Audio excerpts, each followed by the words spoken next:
자, 여러분들 안녕하십니까. 이번 이야기는 시청자 정명님께서 찾아와 주셨습니다. 정명님께서는 지금 현재 방송국 PD를 하고 계신 분입니다. 그래서 또 여러 가지 일들이 있겠지만 오늘 이야기는 본인이 직접 겪었던 이야기인 것 같아요. 어떤 이야기인지는 같이 한번 들어보도록 할게요. 안녕하세요. 정명님 반갑습니다. 반갑습니다. 네, 아이고. 지금 현재 방송국에서 PD를 하고 계신 거죠? 네, 맞아요. 네, 근데 뭐 어디 방송국이다, 어떤 뭐 곳에서 PD를 하고 있다, 이거는 말씀은 안 하실 거예요. 그죠? 네. 네. 그러면 오늘 해주실 이야기가 저는 네. 굉장히 하이브리드 형식이라고 생각을 해요. 그러니까 예를 들어 귀신 아니면 사람 공포 이게 또 섞여 있는 것 네. 같거든요. 네. 알겠습니다. 근데 네. 제가 이제 정확히는 직업 괴담은 아니고요. 개인적으로 있었던 일이어서 참고해서 들어주시면 좋을 것 같아요. 맞죠. 근데 직업 괴담은 아닌데 직업 괴담과도 연관이 될 수 있잖아요. 나중 가면. 그죠? 그렇잖아요. 네. 예, 그 부분이 있어요. 그러니까 이게 시간이 조금 예전으로 갔다가 이제 현재로 좀 돌아오는 네. 그런 이야기이기 네, 때문에 맞아요. 알겠습니다. 자, 네. 긴장하지 마시고 편하게 해주시면 네. 됩니다. 네. 네, 자, 그러면 알겠습니다. 출발을 해보도록 할게요. 렛츠가! 일이십니다. 정명이죠.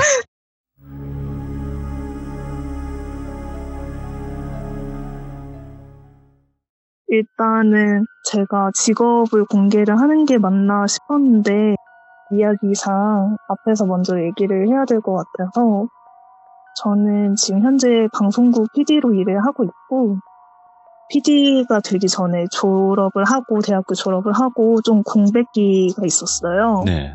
백수 시절이 있었는데 그 시기에 중학교 동창한테 좀 뜬금없이 연락이 왔어요.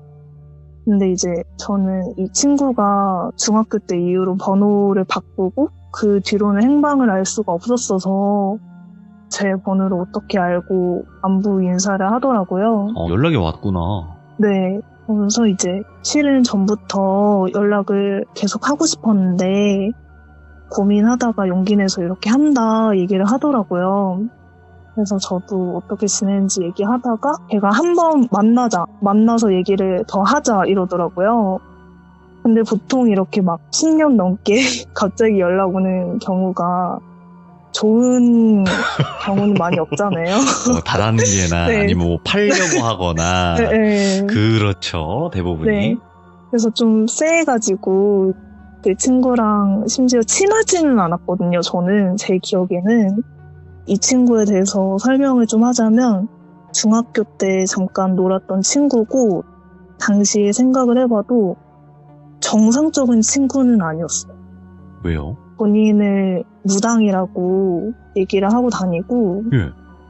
실제로 부모님인지 뭐 할머니인지는 모르겠는데 가족 중에 무당이 있고 본인도 신기가 있다. 네. 본인 입으로 이렇게 얘기를 하고 다니던 친구였거든요. 그러니까 이제 저희 중학교 때 저는 원래도 공포 호러 이런 쪽에 되게 광팬이었는데 당시 저희 학교에 무서운 이야기 붐이 일었어요. 그래서 이제 원래 친구들끼리 무서운 이야기 책자 있죠. 그 500원, 1000원짜리 하는 뭐 그런 무서운 게 딱 무서운 좋아 이야기. 이런 거 그런 네. 거구나. 맞아요. 그런 거 맨날 사가지고 돌려 읽으면서 그러던 도중에 이 친구에 대한 소문이 난 거죠. 귀신을 보는 애가 있다. 심지어 점을 봐준다. 신기가 있다. 이런 얘기가 들려오는 거예요. 근데 되게 궁금하잖아요. 그리고 이제 친구들끼리는 서로 알고 있는 무서운 이야기도 이제 다 털어가지고 없는 상태고 그 시점에 그 얘기가 들리니까 친해지고 싶은 거죠. 그 친구를 유리라고 할게요. 예. 그래서 유리한테 점심시간마다 저랑 친구 한 명이랑 가서 무서운 이야기를 해달라고 했어요.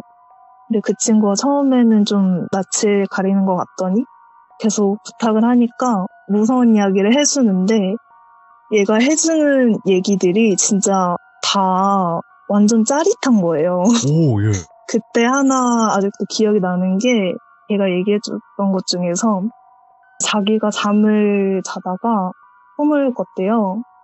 근데 꿈인데도 의식이 있는 거예요. 그래서 이제 자기 방을 돌아다니는데 밖에서 막 방울소리랑 시끄러운 소리가 들려가지고 나가봤는데 어떤 무당처럼 보이는 할머니가 자기 집 마당에서 춤을 추고 있더래요. 그리고 이제 그 할머니 발 밑에 조그만 유치원생처럼 보이는 어린애가 되게 단단한 나무 토막처럼 가지런히 누워있더라는 거예요. 반 속에 누워있는 형상처럼. 예. 그리고 이제 그 할머니가 입은 옷을 보니까 색동저고리 같은 걸 입었는데 몸에 맞지 않는 되게 어린아이 옷을 막 우겨 입은 채로 방울을 흔들면서 막 신명나게 춤을 추고 있었대요. 그래서 제가 꿈이긴 한데 어쨌든 이제 기분이 나쁘니까, 왜냐면 자기 집 마당에서 춤을 추고 있으니까 할머니한테 여기서 지금 뭐 하시는 거냐, 빨리 나가시라 소리를 질렀는데 자세히 보니까 자기 친할머니 얼굴이더라는 거예요. 그리고 누워있는 어린아이도 자세히 보니까 자기 어릴 적 얼굴이었다고. 그래서 이제 그런 얘기를 해주는데 그걸 듣고 진짜 클래스가 다르구나. 오. 빨간 유지, 파란 유지 이런 얘기랑 차원이 다르다. 너무 재밌다 해서 예. 이제 내일 점심시간에 걔를 찾아가서 이제 쫀 거죠. 얘기 들려달라고. 근데 걔도 귀여운 게 맨날 새로운 얘기를 준비를 해오더라고요. 그래서 이제 나중에는 시간 아끼려고 하나라도 더 들어야 되니까 점심을 아예 같이 먹자 이렇게 돼서 좀 친해지게 됐거든요. 그러다가 이제 언제 한 번은 학교 다 끝나고 방과후에 남아서 유리랑 저랑 제 친구 한 명이랑 이렇게 셋이 같이 걔네 반으로 가서 얘기를 하는데, 교실에 그때 저희 셋 분이었거든요. 근데 유리가 사실 이거는 비밀인데 이러면서 얘기를 하는데, 내가 사실 신기가 있다. 예. 그래서 연가를 보기도 하고, 사실 이때까지 너희한테 해준 얘기가 지어낸 게 아니라 내 경험담이다 이러는 거예요. 아, 실하다. 네. 근데 이제 저희는 알고 있었죠. 왜냐면 그 소문을 듣고 걔가 귀신을 본다는 소문을 듣고 온 거니까. 그래서 덤덤하게 듣고 있었는데 얘가 또 하는 말이, 내가 현재 영가를 모시고 있다. 그러면서 내일 아침 일어나면 내가 모시는 신한테 기도를 한다.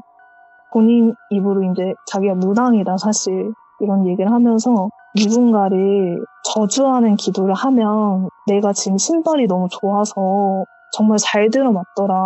뭐야? 너희도 내 친구들이니까 저주하고 싶은 애가 있으면 말해라. 누구든지 저주해주겠다. 이러는 거예요. 근데 이제 옆에 있던 또 한 명의 친구가, 걔가 사이가 안 좋은 친구가 있었어요, 그때. 그래서 이제 덥석, 그러면 나 누구누구 저주해달라 얘기하니까 유리가 바로 알겠다면서 필통에서 지우개랑 볼펜이랑 이런 걸 꺼내더니 탑을 쌓는 거예요. 예? 펜으로 탑을 쌓고 그 맨 위에 지우개를 올려놓더니 거기에 샤프심 2개를 꺼내서 딱 꼽는 거예요. 저희 그 점집 가면은 향초 피워놓고 기도드리잖아요. 예. 네, 그런 것처럼 해놓고 막 손을 비비면서 몸을 앞뒤로 막 흔들면서 기도를 하기 시작하는 거예요. 교실에서. 근데 저는 아직도 그 모습이 너무 생생하고 너무 해괴했거든요. 진짜 무당 같아 보여서 좀 제대로 볼 수가 없더라고요.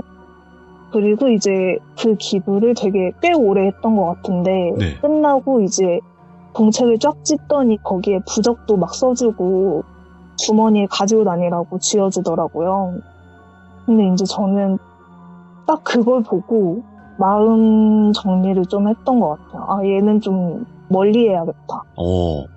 근데 이제 걔가 저한테, 너는 저주할 사람 없냐고, 정명이 너는 왜 저주 안 해? 이러면서 계속 저한테 강요를 하는 거예요. 좀 그래서, 말을 좀 해라 이런 걸로. 네. 나는 없다. 괜찮다. 그래도 계속 강요를 해가지고 저는 그 뒤로 좀 멀어졌고, 근데 이제 얘한테 저주를 청탁한 이 친구는 그 뒤로도 계속 저주기도 하겠다고 걔한테 찾아가고 이랬거든요. 근데 이제 저는 그걸 본 뒤로 뭐 점심시간이든 방과후든 더 이상 유리한테 찾아가지 않았었고, 저한테는 유리라는 친구가 딱 여기까지였어요. 제 기억으로는 정말 몇 개월 잠깐 지냈던. 그 뒤로 이제 고등학교를 뭐 어디로 갔는지 어떻게 사는지 전혀 소식을 들은 게 없었거든요. 네. 근데 이제 이 친구가 저주 기도를 했던 거 그거 빼고는 나름 성격도 되게 재밌었고 말도 중학생이었는데 되게 잘했던 기억도 나고 네. 공부도 좀 잘했었던 것 같고 그래서 조금 이제 정이 있었는데 그러다가 이제 걔가 만나자고 할 때 몇 번 튕기다가 진짜 만나게 된 날이 있었어요. 네. 그때가 이제 여름에 비 오는 날이었는데 몇 년 전 이런 거 얘기 안 해도 되죠? 네, 그냥 뭐 네. 좀 시간이 지나서죠. 몇 년 정도 네. 지나서죠. 네, 밤에 서울 시내에 있는 술집에서 만나게 됐어요. 네. 근데 어쨌든 10년 만에 만나게 된 거니까 좀 반갑잖아요. 네. 근데 이제 제가 걔를 보자마자 좀 쎄한 느낌 있잖아요. 그 행색, 아, 왜요? 옷도 되게 야하게 입고 화장도 엄청 진하게 약간 중국식 화장처럼 네. 눈꼬리 관자놀이까지 가 있고 입술도 버건디 색깔에 그리고 눈을 되게 계속 가늘게 뜨고 있는데 그게 계속 소름이 끼치더라고요. 뭐 아무튼 오랜만에 만나서 얘기를 하는데 보통은 이렇게 10년 만에 만나면 그동안 뭐 어떻게 지냈냐 뭐 어떻게 살았냐 이런 얘기 하는데 중학교 네. 동창이니까 아니면 중학교 때 얘기를 한다든지 이렇게 하는데 얘가 거의 저를 취재하듯이 질문만 계속 하는 거예요. 네. 직업이 뭐냐, 혼자 사냐, 주변에 뭐 누가 있냐 이런 식으로 계속 취재를 하듯이 하는 거예요.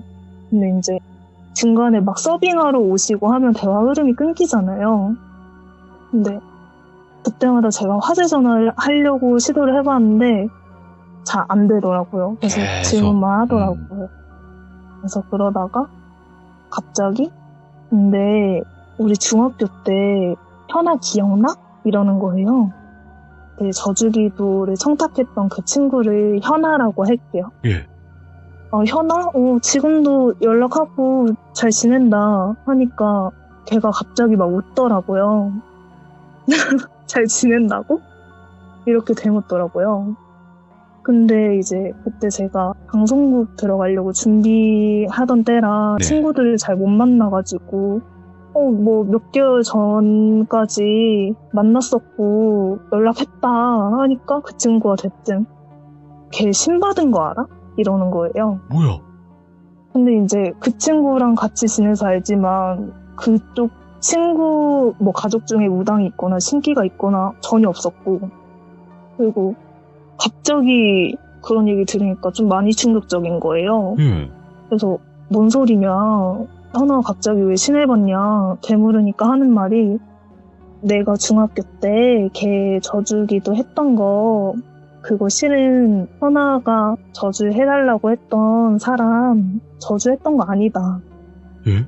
그거 다 현아한테 저주했던 거다. 이러면서 얘기를 하는데 요약을 하자면 현아가 사이가 안 좋은 그 친구를 저주기도를 해달라고 부탁을 해서 걔가 기도를 하고 부적도 해줬잖아요. 예. 근데 그게 그 뒤로도 제가 없을 때도 현아가 저주기도를 해달라고 자기를 계속 찾아왔대요. 근데 이제 자기는 선심 쓰는 식으로 저주기도를 해주겠다고 얘기를 한 거지 뭘 맡겨놓을 물건 찾듯이 오니까 짜증이 나더라고요. 예. 그 타이밍에 자기가 모시는 신이 시켜서 저주의 대상을 그 현아 친구가 아니라 현아를 향해서 바꿨다고 하더라고요. 그게 그 신이 자기가 시켰다고 얘기는 하는데 정확한 건 모르겠고 근데 이제 그 친구가 신발이 너무 잘 받으니까 걔한테 귀신이 들어갔고 결국 신을 받아서 걔가 무당이 됐다 이런 식으로 얘기를 하는 거죠. 그러면서 나도 어쩔 수 없었다. 되게 당당하게. 그리고 이제 자기도 현아가 그렇게 된 걸 보고 진짜 그렇게 된 걸 보고 누군가를 저주하면 진짜 그 저주가 다 자기한테 돌아오는 거라고 느꼈다. 네. 너 그때 나한테 저주해달라고 안 하길 천만다행으로 알으라고 그렇게 얘기하는 거죠. 그래서 더 이상 걔랑 같이 있으면 진짜 정신병 걸릴 것 같아가지고 집에 가야겠다고 하고 좀 서둘러 나왔어요. 그리고 이제 현아라는 그 친구한테 연락을 해서 우선 만나자 해서 만났거든요. 근데 애가 얼굴이 완전 초췌해서 정말 딱 봐도 아픈 사람이잖아요. 그 상태로 나오는 거예요. 그래서 너 상태가 왜 그러냐 했더니 요새 악몽을 꿔서 잠을 통 못 잤는데 그 악몽이 좀 특이하대요. 예. 그래서 무슨 꿈이냐 했더니 꿈에서 계속 자기 집 냉장고가 바나나로 가득 차서 냉장고 문이 안 닫힌다는 거예요. 근데 이제 냉장고 문을 아무리 닫으려고 해도 안에 바나나가 너무 많아서 바나나를 다 꺼내서 정렬도 해보고 까서 먹어도 보고 버려도 보고 하는데 뭘 해도 바나나가 너무 많아서 안 닫힌다는 거예요. 그래서 꿈꾸는 내내 바나나 때문에 그러고 시달리고 있다가 마지막에 깰 때쯤에 귀신이 방문을 열고 들어와서 자기를 죽여서 그러고 꿈이 항상 깬다고 하더라고요. 근데 저는 들었잖아요, 유리한테. 예. 얘가 신받았다는 얘기를 들었는데 얘기를 듣고 보니까 아무래도 얘가 신받기 그 직전에 막 몸이 안 좋아지고 신병. 네, 그런 징조가 오는 단계인 것 같더라고요. 그래서 그냥 솔직하게 얘기를 했어요. 사실은 나 유리를 만났다고. 근데 너 얘기를 하더라 하면서 얘기를 해줬는데 걔가 그거를 듣더니 정말 펑펑 울면서 정말 서럽게 울면서 내가 그때 져주기도 해주는 품삯으로 바나나를 줬었다고 헐. 이러더라고요. 뭔 얘기냐 했더니 걔네가 점심을 같이 먹었다고 했잖아요. 근데 이제 급식으로 바나나가 나올 때마다 걔한테 바나나를 줬대요. 고맙다고. 그래서 저도 너무 소름이 끼쳐서 안 되겠다고. 너 무당 찾아가 봐라. 이대로 냅두면 너 진짜 위험해질 것 같다. 얘기를 했는데 얘가 나 너무 무섭다고. 나 진짜 신받아야 되면 어떡하냐. 그래서 막 새벽까지 계속 울다가 겨우 진정시켜서 걔 집에 보내고 그 뒤로는 진짜 연락이 간간이 됐어요. 3일에 한 번 답장하고 이런 식으로. 되게 많이 아픈 것 같더라고요. 근데 이제 좀 무서운 거는 연락이 오는 것도 답장이 오는 것도 오늘은 꿈에서 바나나에 벌레가 꼬이기 시작해서 마지막에는 냉장고가 벌레로 가득 찼다. 너무 역겨웠다 정명아 나 어떡하냐.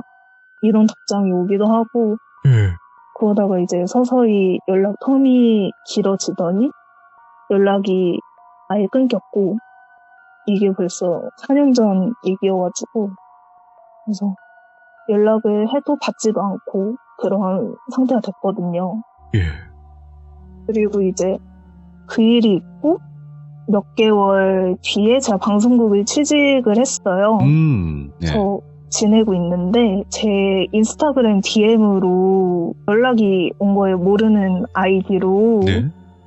근데 이제 그 내용이 제보하고 싶은 게 있어서 연락드렸다. 이렇게 딱 온 거예요. 예. 저 이제 제가 인스타그램도 공개 상태고 게시글 중에 회사에서 찍은 그런 관련된 글이 있어가지고 그거 보고 연락을 줬나 싶었는데 이제 제가 있는 프로그램이 그때 실땡 탐사대 그런 프로에 있는 게 아니어서 무슨 제보지 싶더라고요. 그러니까 그런 프로가 네. 아닌데 제보가 오니까. 네네. 그래서 제가 좀 있다가 무슨 제보요? 이렇게 보내니까 바로 읽음이 뜨더라고요. 그래서 답장이 제가 말하면서도 너무 소름 끼쳐가지고 제 친구가 저 때문에 무당이 됐는데 어떡하면 좋죠? 저 근데 진짜 장난이었거든요. 취재해주시면 안 될까요? 이렇게 온 거예요. 네, 걔잖아요. 와. 그래서 제가 그거 보고 진짜 소리 지르면서 핸드폰 던지고 바로 차단하고 비공개로 돌리고 그런 일이 있었습니다. 아니 그러면 네. 왜 정명님한테 자꾸 그럴까? 그러니까요. 저도 그게 너무 이상했어요. 와. 그러면 정명님이 생각하시기에도 네. 그거겠네요. 어차피 저주를 해달라고 했던 사람이나 네. 저주를 해줬던 사람이나 도찐 개찐인데 왜 자기가 해준다고 해놓고 그렇게 변덕을 부려서 역으로 그렇게 했을까? 그거는 저는 그 무당이라고 했던 그 네. 친구도 제정신이 아니라고 네. 생각을 하거든요. 맞아요. 확실히 맞잖아요. 제정신이 아닌 것 같아요. 그러니까 허주의 씨도 단단히 씨인 거죠. 제가 봤을 때. 네. 네. 그런 시인이 어딨어요. 근데 너무 소름 끼치는 게 이제 그런 얘기를 하면서 본인에게 확신이 찬 그런 느낌? 되게 당당하고 지금도 그런 게 더 소름 끼쳤던 것 같아요. 지금도 또 제 방송 보고 있을까봐 좀 그래. 사실 볼 것 같아서 느낌상. 그리고 또 무서워요. 어디선가는 네. 저주를 대행을 해주고 있을 거예요. 저주기도 해준다고. 잘 먹힌다 이러면서. 그래서 진짜 조심해야 될 것 같아요, 이런 거. 제가 워낙에 막 사주 보고 점 보고 이런 걸 좋아했는데 그 일이 있고 좀 조심하게 되는 게 있는 것 같아요. 참 희한하네요. 자기가 저주하고 그 저주 대상이 잘못됐다라는 거를 자랑하고 싶어 하는 느낌이 들었거든요. 방송에 내보낸다라는 거는 공론화를 시키겠다는 뜻인데 그런 느낌을 좀 받았다고 해야 되나? 좀 그런 생각도 들었고요. 섬뜩하네 이거 진짜. 조심해야 돼요. 무섭네요. 네. 저주는 뭐 저주를 하는 대상이 있겠지만 자기도 돌아온다고 하잖아요. 그러니까 조심해야 될 것 같고 일단은 정명님께서 겪었던 이야기인데 또 두 번째 네. 이야기도 있나요? 네, 돌비님이 부탁하셔서. 아유, 좋죠. 왜냐면, 네. 방송국 쪽에는 또 귀신 얘기 많기도 하고, 네. 그렇잖아요, 사실. 네. 이랬다더라, 저랬다더라, 뭐 이런 얘기도 많겠지만, 네. 너무 많기 때문에 또 한번 요청을 드렸는데, 귀신인가요? 아니면 뭐 사람이 무서운 이야기는 아닐 거 아니에요? 네, 귀신이고요. 예. 그리고 이거는 제가 겪은 건 정말 희한하게 좀 귀신을 보거나 이런 적이 한 번도 없어가지고 네. 저희 선배를 좀 급히 쪄가지고 얘기 하나 가져왔는데 이거는 이제 저희 선배 경험담이고 몇 년 전에 다큐를 하셨어요. 근데 이제 주제가 병원에서 아이들 심장 이식하고 수술하는 그런 주제였고 그날 기다리는 가족들 그리고 수술하는 장면까지 직접 다 촬영을 해야 해서 네. 며칠간 병원을 계속 왔다 갔다 하셨대요. 근데 이제 그 선배가 좀 피곤해지면 기가 약해져가지고 귀신을 보는 선배거든요. 그래서 이제 차 타고 가면서 뭐 취재 차량 타고 가면서 본 적도 있고 배 위에서 본 적도 있고 근데 이제 항상 그때마다 목이 반쯤 꺾인 여자 귀신을 보는 거예요. 근데 사실 장소가 다 다르고 시기도 다 다른데 계속 같은 귀신이 보인다는 거는 얘가 자기 따라다닌다는 거잖아요. 그래서 어느 정도 이런 귀신이 나를 따라다니는구나 인지를 하고 있었는데 항상 멀리서 봤었대요. 네. 그래서 인지를 하고 있었고 그날은 병원에서 촬영 장비를 옮기는 동안 잠깐 데스크 쪽에 앉아가지고 너무 피곤해가지고 쉬고 있었대요. 네. 근데 이제 촬영팀이 다시 장비 옮기고 다시 장비 가지러 엘베를 타고 다 내려가서 그 층이 완전히 조용해졌대요. 늦은 시간이어서. 근데 이제 그때 잠도 잘 못 자고 너무 힘들었어가지고 계속 졸리고 몽롱한 상태였는데 앉아있는데 저 멀리 끝쪽 병실에서 미닫이 문을 쓱 연 소리가 들리더래요. 그래서 그냥 그런 것 같다 하고 눈을 감고 의자에 기대에 있는데 그 사람이 중앙 쪽으로 걸어오는 소리가 들리더래요. 그 선배가 중앙 의자에 앉아 있었고 근데 정말 느릿느릿 걸어오더래요. 느릿느릿. 그래서 간호사는 아닐 거고 뭐 다리 다친 환자인가 보다 했는데 중앙으로 이제 자기 앞까지 천천히 걸어오는 소리가 들리는데 지나쳐 가야 되는데 자기 앞에서 딱 멈추더래요. 그리고 멈춘 채로 가만히 있는 게 느껴지더래요. 근데 선배는 눈을 감고 있었고 너무 무서워서 차마 눈을 못 뜨고 촬영팀이 다시 올라오기만을 기다렸대요. 눈 감은 채로. 이렇게 한참 있었는데 막 긴장되니까 속이 울렁거리고 막 그 상태로 있었는데 엘리베이터가 띵동 하고 도착하는 소리가 딱 들려서 아, 여기 왔구나 싶어서 딱 눈을 떴는데 눈앞에 못 꺾인 여자가 서서 바로 얼굴 앞에서 자기 쳐다보고 있는 거예요. 근데 아직도 기억이 나는 게 눈알이 실핏줄 터진 것처럼 아예 빨갰대요. 흰자가 없이. 그래서 바로 혼절했다고 하더라고요. 그러다가 이제 혼자 실신했다가 아마 얼마 안 있어서 촬영팀 소음 때문에 혼자 깼는데 이제 촬영팀은 이 선배가 너무 피곤해가지고 그냥 혼자 자나 보다 하고 안 깨웠다고 하더라고요. 그런 얘기가 있었습니다. 아니 그러면 그분은 귀신을 보시는데도 그 일을 하시는 네. 거네요? 네, 그래서 진짜 대단한 것 같아요. 계속 그 귀신이 피곤할 때 밤샘 근무할 때마다 보이는데 그래서 그러면 정명님은 네. PD를 하고 계시니까 그런 스태프분들도 많이 만나시겠지만 연예인분들도 네. 많이 보실 거 아니에요? 네네. 연예인분들도 귀신 보시는 분들 많죠? 아, 그런 얘기도 들었던 것 같은데 원래는 사주팔자 자체가 예. 연예인이랑 무당이랑 사주팔자가 비슷하다고 하잖아요. 맞죠? 예. 그래서 그런 끼가 있는 사람들이 정말 많다고. 그리고 이제 연예 기획사 대표나 그쪽에 있는 사람들도 그런 쪽으로 부업을 하는 사람도 많고 부업? 무당을요? 그런 사업을 하는 거죠. 아, 무당 사업을? 네, 오, 예. 그렇게만 들어요.